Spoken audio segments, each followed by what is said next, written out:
नमस्कार। देखिए, आज आपको एक आसन सिखा रहे हैं। कौन सा? हल आसन भी बोलते हैं, धनुरासन भी बोलते हैं। ठीक है, इसमें क्या करना है, पहले सीधे लेटना है, फिर सर्वांग आसन की तरह अर्ध सर्वांग करना है, फिर पूर्ण सर्वांग करना है और उसके बाद हल आसन में आना है। कैसे करना है वो देखिए, ध्यान से देखिए, फिर आप करिए। देखिए, जिनसे नहीं हो वो ना करें, लेकिन सुन लें, जितना होता है उतना करें। देखिए, पैर फैला दिए। ठीक है, सबसे पहले पैर फैला दीजिए और स्टेबल हो जाइए, अपनी बॉडी को सेट करिए। कर लिया, उसके बाद आधा करेंगे, पैरों को उठाएंगे और आधे पे रोकेंगे, ये रोक लिया। उसके बाद पैरों को सिर की तरफ लेके जाना, ये ले। सर्वांगासन हो गया। चलो आगे करो, हलासन। ये देखिए, ये क्या है, हलासन। ठीक है, फिर क्या करना है, वापस आइए। ये देखिए, आधा, पहले आधा फिर वापस। समझ आ गया? इसमें क्या करना है, पहले सीधे लेट जाइए, फिर अर्ध सर्वांगासन करना है, फिर उसके बाद पूर्ण करना है और उसके बाद सिर के पीछे बैठ जाइए। तो इन बातों का ध्यान रखिए और मेरे चैनल को लाइक करिए, शेयर करिए। देखिए, मोटिवेट करिए आप मुझे और मैं आपको कर रही हूँ मोटिवेट, ताकि आप स्वस्थ रहें, है ना। तो ये वीडियो बना के इसको डिटेल में दे रहे हैं हम आपको कि कौन सी ग्लैंड कहाँ पे है और क्या काम आ रही है। जो ये आसन कर रहे हैं ना, इसका फायदा। मेरे चैनल का नाम है योगा विद मधुबाला शर्मा। कैसे हैं आप? उम्मीद करती हूँ आप बहुत अच्छे होंगे। तो देखिए, आज जो बता रहे हैं आपको, आसन बता रहे हैं सर्वांग आसन। ये हमारा दूसरा आसन है। पहला आसन हमने कल जो है उत्तान पाद आसन बताया था आपको। अब एक नई सीरीज हमने शुरू करी है, हर आसन का पूरा डिटेल में बता दें, बुक से क्लैरिफाई करके और पूरा डिटेल में समझाएंगे, लंबा चौड़ा। और उसमें क्या है, ग्रंथि के बारे में बता रहे हैं कि कौन सी ग्रंथि जो है, कौन सी ग्रंथि उससे जो है इफेक्ट होती है। ठीक है, और उस ग्रंथि का क्या काम होता है और उस ग्रंथि वो कैसे काम करती है और कैसे इफेक्ट होती है और उसके लाभ क्या हैं, उसकी सावधानी क्या है, पूरा डिटेल में समझा रहे हैं। ठीक है, ध्यान से पूरी वीडियो देखिए और हर आसन को डिटेल में बता रहे हैं। तो शुरू जो हमने किया है, पहला आसन हमने उत्तान पाद लिया है और दूसरा आज आसन करा रहे हैं, कौन सा, सर्वांग आसन। ऐसे ही रोज एक वीडियो डालेंगे हर आसन के बारे में और डिटेल में उसको क्लैरिफाई करेंगे। ठीक है, ताकि उसकी सावधानी पता चल जाए और उसके लाभ ठीक से आपको पता चल जाए और आपको क्या ध्यान रखना है ये पता चल जाए, सावधानी क्या है उसकी, ग्लैंड्स कौन कौन सी यूज हो रही हैं उसमें, ग्रंथियां जो हमारे शरीर में हैं और उनका क्या इफेक्ट होता है और वो कैसे काम करती हैं। ठीक है, तो आज हमारा आसन का नाम है सर्वांग आसन। सर्वांग आसन जो है वो, उसकी वीडियो हमने डाली हुई है, पर फिर भी हम वीडियो भी इसके साथ देंगे, प्रैक्टिकल भी साथ देंगे इसके, और थ्योरी भी पूरी बता रहे हैं। तो प्रैक्टिकल में क्या है कि सीधे लेट जाना है और लेट के कमर के बल लेट जाइए और धीरे से पैरों को, पहले कमर से पैरों को सीधा करना है 90 डिग्री पे और फिर धीरे से कमर पे हाथ लगा के नीचे झटका देके सीधा हो जाना है। ठीक है, उसकी वीडियो भी साथ साथ दे रहे हैं। तो आपको बताएंगे कि कैसे करना है। सबसे पहले जमीन पे लेट गए और फिर कमर के बल और फिर पैरों को सीधा करा और फिर एकदम से उठा दिया और सपोर्ट दे दिया, किसका, हाथों का, किसको, कमर को। थोड़ी देर रखेंगे उसको, जितनी देर आपकी कैपेसिटी है, 10 सेकेंड, 15 सेकेंड, 20 सेकेंड, जितना भी आप रोक सकते हैं। और फिर धीरे धीरे वापस पहले कमर को लाना है और फिर नीचे पैरों को लाना है। तो ये तो थी हमारी जो लेटने का वो तरीका है और जो करने का तरीका है वो है। अच्छा, इससे स्वास्थ्य पे क्या, इससे हमारी जो बॉडी है उस पर क्या प्रभाव पड़ता है। ठीक है, इसका वीडियो इसके साथ ही अटैच करके देंगे आपको, कर बना के। और ये बता रहे हैं कि इससे बॉडी पे क्या इफेक्ट आ रहा है सर्वांग आसन करने से। ठीक है, सर्वांग आसन जो है वो स्वास्थ्य के लिए अत्यंत उपयोगी है, इससे बहुत सारे फायदे हैं। सर्वांग आसन को करने आसनों का राजा कहा गया है। ठीक है, और सर्वांग आसन से कंठ मणि, कंठमणि ये होती है, ये जो जगह होती है इसको कंठमणि कहते हैं। ठीक है, कंधे, हाथ, ब्रेन अधिक प्रभावित होता है क्योंकि पूरा ब्लड हमारा जो है ब्रेन में आ जाता है, कंधों पे आ जाता है और यहाँ गर्दन पे आ जाता है। ठीक है, तो हमारा इफेक्ट कौन सा हिस्सा होगा? ये गर्दन, कंधे और ब्रेन। ठीक है, अच्छा अब शरीर के जो मुख्य अवयव है जो इससे इफेक्ट होते हैं उसके बारे में बता रहे हैं। देखिए पहले है हृदय। हृदय आपको पता है हार्ट को कहते हैं हृदय। ठीक है, हार्ट इफेक्ट होता है हमारा, फेफड़े को फायदा होता है। और अमाशय, अमाशय पता है आपको क्या होता है? अमाशय जो है हमारी वो पाचन नली होती है। ठीक है, पाचन नली का एक मुख्य चौड़ा सा एक भाग होता है, थैली टाइप होती है, उसको बोलते हैं अमाशय। और तिल्ली, तिल्ली पता है क्या होती है? तिल्ली बोलते हैं जो ये लेफ्ट साइड में होती है हार्ट के और ब्लड को फिल्टर करती है। ये फिल्टर पता है क्या होता है? साफ छांटती है। ठीक है, जैसे हमारे घर में पानी का फिल्टर लगा रखा है हमने, ऐसे ब्लड को ये फिल्टर करती है। और इसमें रोग प्रतिरोग क्षमता होती है। ठीक है, बीमारियों से लड़ने की क्षमता को बढ़ाती है। क्या?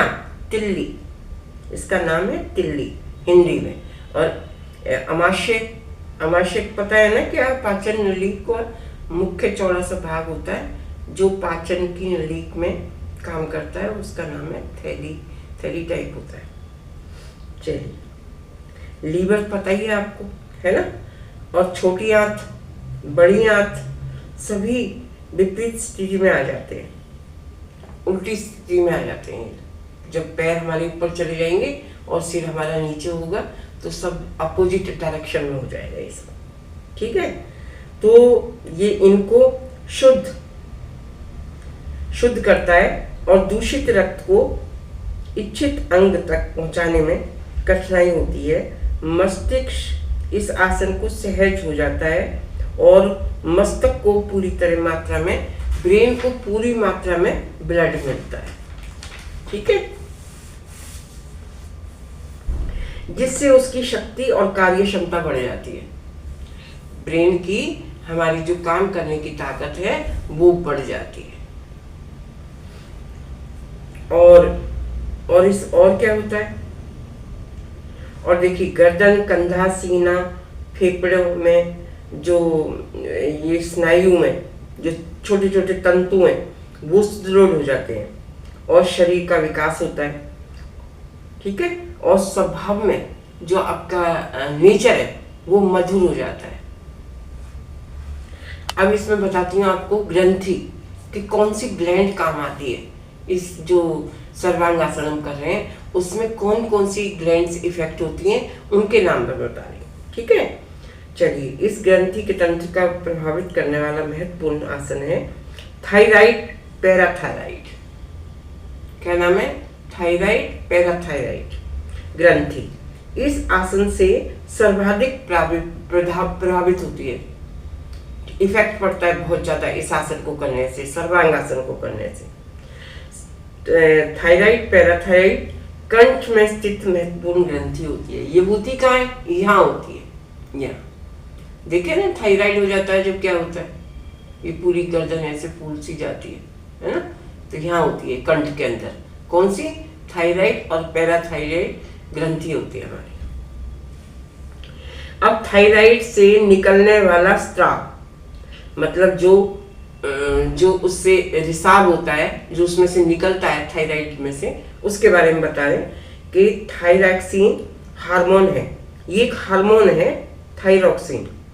यह हार्मोन शरीर के विकास और ह्रास में जिम्मेदार होता है। जो शरीर का विकास होता है ना उसको बढ़ाता है, उसके बढ़ाने में काम करता है। ठीक है, थायराइड के स्रावों में कमी होने से व्यक्ति ठिगना हो जाता है। अगर स्राव कम हो रहा है, कम उसमें से कुछ निकल रहा है, बह रहा है, तो क्या होता है? हाइट नहीं बढ़ पाती है। ओके, इनकी लंबाई नहीं बढ़ पाती है। सर्वांग आसन के अभ्यास से थायरॉक्सिन के हार्मोन आवश्यकता के अनुसार निकलने लगते हैं और ये विशुद्ध केंद्र के विकास में कला, काव्य, वाणी और स्वरों की मधुरता उपलब्ध होती है। विशुद्ध चक्र कहाँ है? यहाँ पे, माथे पे। तो इससे कौन कौन सी चीजें मिलती हैं? कला, काव्य और वाणी, स्वर। अब आगे चलिए।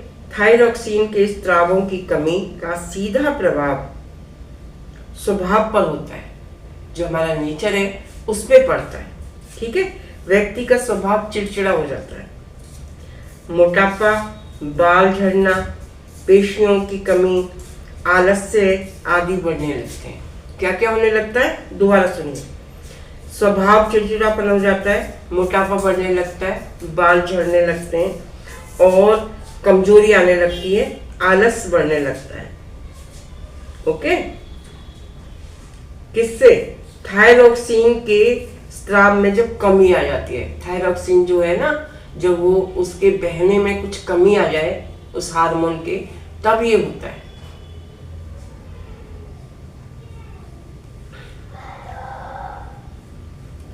बाल झड़ने में कमी आती है, पेशियों में कमी आती है, आलस्य दूर होने लगता है।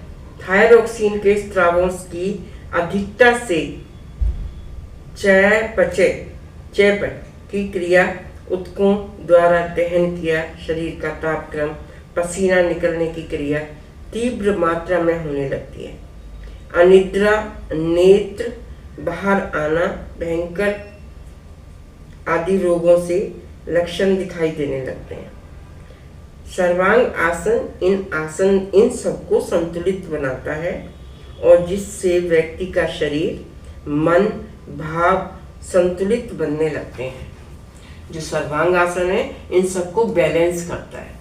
ठीक है, पैराथायराइड ग्रंथि से पैराथायराइड हार्मोन निकलते हैं। ये एक तरह का हार्मोन है जो निकलता है। इससे असंतुलन, बैलेंस अगर ना हो तो क्या हो जाता है? कैल्शियम की कमी हो जाती है और फास्फोरस जैसे तत्वों की कमी हो जाती है, जिससे क्या होता है? हड्डियों का विकास रुक जाता है। ठीक है, हड्डियों का विकास रुक जाता है। अधिक हार्मोन बहने से क्या होता है? उनका बैलेंस खराब हो जाता है। शरीर की लंबाई बढ़ने के कारण हड्डियां दुर्बल होने लगती हैं, कमजोर हो जाती हैं हड्डियां। ठीक है, हल्की सी चोट लगने से भी क्या होता है? चूर चूर हो जाती हैं हड्डियां। कहते हैं ना, बहुत जल्दी टूट जाती है किसी किसी की हड्डियां, तो वो इसी वजह से होती है। उसमें किस चीज की कमी हो जाती है? पैराथायराइड हार्मोन की कमी हो जाती है। ठीक है, इसी वजह से जो हड्डी कमजोर हो जाती है और कमजोर होने की वजह से जरा ही कुछ होता है तो टूट जाती है। लेकिन इसमें सर्वांग आसन करने से बहुत फायदा होता है। ठीक है, अब इसका समय बता देती हूँ, समय और श्वास। इसे आधे मिनट से आरंभ करके प्रति सप्ताह 1-1 मिनट तक 5 मिनट तक बढ़ाया जा सकता है। इसकी प्रैक्टिस जब हम करते हैं तो पहले 10 सेकंड से करें, फिर 20 से करें, फिर आधा सेकंड से करें, फिर 1 मिनट, 2 मिनट, 4 मिनट और 5 मिनट तक हम इस आसन को कर सकते हैं। ठीक है, पैर उठाते समय सांस भरेंगे और नीचे आएगा सांस तो पैर आएंगे तो सांस छोड़ेंगे। कंधों के ऊपर उठाते समय श्वास को छोड़ना है। ठीक है, अच्छा, श्वास छोड़ते हुए 90 डिग्री तक आ जाए। जब पैर आधे कमर तक आ जाए ना, पैर जब हम आधा कर रहे हैं, कमर नीचे आ जाए और पैर सीधे रहे, 90 डिग्री पे कौन रहेगा, तब तक हमें सांस छोड़ना है। ओके, चलिए अब इसमें सावधानी क्या रखनी है आपको? सावधानी देखिए, ये जो हाई ब्लड प्रेशर वाले हैं, दिल की बीमारी वालों को यह आसन वर्जित है। जिनको हाई बीपी रहता है उनको ये आसन नहीं करना। और यकृत, जैसे गुर्दे की किसी को बीमारी है, तिल्ली की बीमारी है, वो आसन को नहीं करें तो अच्छा है। ये इसकी सावधानियां हैं। हाई बीपी वाले नहीं करेंगे और गुर्दे वाले भी नहीं करेंगे जिन्हें गुर्दे का रोग है। ठीक है, अब इसके लाभ सुन लीजिए। लाभ तो इसके इतने सारे हैं कि जितने मैं गिनाऊं उतने कम है, इतने लाभ है। और इसके करने से बहुत ज़्यादा फायदा होता है। अब ध्यान से सुनिए। सर्वांग आसन से संपूर्ण शरीर में रक्त का संचार, ब्लड का सर्कुलेशन बहुत अच्छा हो जाता है, ठीक है, और शक्ति जो आपके शरीर की ताकत है वो बढ़ जाती है, ओके। और बुढ़ापा पास नहीं आता। इंसान अगर इसको 5 मिनट रोज करे तो वो 100 साल तक भी जी सकता है, समझ गए। अगर इस आसन को 1 मिनट से लेके 5 मिनट तक किया जाए तो आप 100 साल तक भी जी सकते हैं। झुर्रियां, फेस पे जो झुर्रियां आ जाती हैं, ठीक है, जब हमारी एज बढ़ने लगती है तो फेस जो है लटकने लगता है, झुर्रियां हो जाती हैं या सिकुड़ने लगता है फ्रोजन की वजह से, तो वो उसकी वजह से भी आप जो है जवान दिखते हैं, ठीक है, क्योंकि पूरा ब्लड हमारे फेस पे, कंधों पे और ब्रेन में आ रहा होता है। तो इस वजह से जब पूरा ब्लड मिलेगा तो नेचुरली ये सब होगा, ठीक है। तो एक हमारी स्मरण शक्ति बढ़ती है, याददाश्त बहुत बढ़ जाती है। जो हमारा बुढ़ापे में क्या होता है, भूलने लगते हैं हर चीज को हम, है ना। जैसे अभी 2 मिनट पहले कोई चीज रखी है और भूल गए, किसी को कुछ दे दिया और भूल गए, तो ये भूलने की बीमारी है ना, ये खत्म हो जाती है, ठीक है। और मसूड़ों, दांतों में मजबूती आ जाती है। मसूड़े जो है जिनके ब्लड निकलता है मसूड़े में से, दांत दुखते हैं, दांत अच्छे से चबा नहीं पाते हैं, तो मसूड़े सॉलिड हो जाएंगे तो दांत अपने आप अच्छा काम करेंगे, ठीक है ना।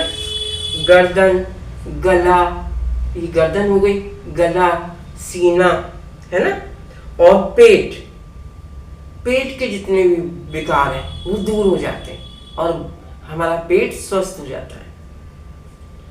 विशुद्ध चक्र कहाँ पे, यहाँ पे माथु के बीचों बीच जहां हम बिंदी लगाते हैं, उसका विकास होता है ना। और रक्त की वृद्धि होती है, ब्लड बढ़ता है, हमारा ब्लड का सर्कुलेशन अच्छा होता है और ब्रेन को पूरी मात्रा में ब्लड मिलता है, ठीक है।